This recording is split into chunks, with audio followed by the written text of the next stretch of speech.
78માં સ્વાતંત્ર્ય પર્વની દર વર્ષની જેમ આ વર્ષે પણ પ્રેસિડેન્સી એજ્યુકેશન ટ્રસ્ટ સંચાલિત પ્રેસિડેન્સી સ્કૂલ ખાતે ભવ્ય ઉજવણી કરાઈ હતી અને ધ્વજવંદન કાર્યક્રમ યોજવામાં આવ્યો છે। સુરતમાં 78માં સ્વાતંત્ર્ય પર્વની હર્ષોલ્લાસ સાથે ઉજવણી કરાઈ હતી। અડાજણ ખાતે આવેલા પ્રેસિડેન્સી એજ્યુકેશન ટ્રસ્ટ સંચાલિત પ્રેસિડેન્સી સ્કૂલ દ્વારા 78માં સ્વાતંત્ર્ય પર્વે ધ્વજવંદન કાર્યક્રમ યોજવામાં આવ્યો હતો, જેમાં પ્રભાત ફેરીનું આયોજન કરાયું હતું।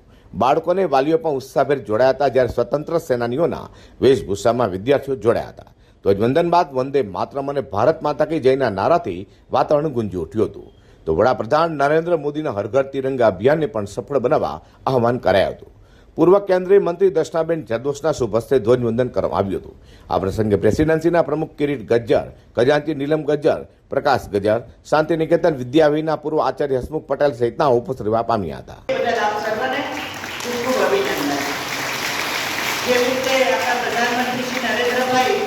આખા દેશને પરિવાર જેમ કહે છે તેમ આ પ્રેસિડેન્સી શાળાનો પરિવાર અને આ પરિવારની અંદરના સંસ્કાર સિંચન, ખાસ કરીને આવા સ્વાતંત્ર્ય પર્વને અને દરેક ઉત્સવોને સરસ રીતે ઉજવવાનો અને એની સાથે જોડવાનો તમારો ખૂબ સારો પ્રયત્ન છે। જે હમણાં નટવરભાઈ કહેતા હતા કે આ બાળકો પોતાના પોકેટ મનીમાંથી શહીદો માટે પૈસા એકત્ર કરીને ખૂબ સરસ રાશિ જમા કરે છે।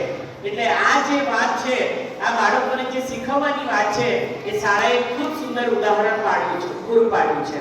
પ્રેસિડેન્સી સ્કૂલ ખાતે યોજાયેલા આજના 78માં સ્વતંત્ર પર્વે ધ્વજવંદન કાર્યક્રમમાં શાળાના શિક્ષકો, વિદ્યાર્થીઓ સહિત મહેમાનો જોડાયા હતા અને ધ્વજવંદન કરી દેશભક્તિના ગીતો ગાયા હતા।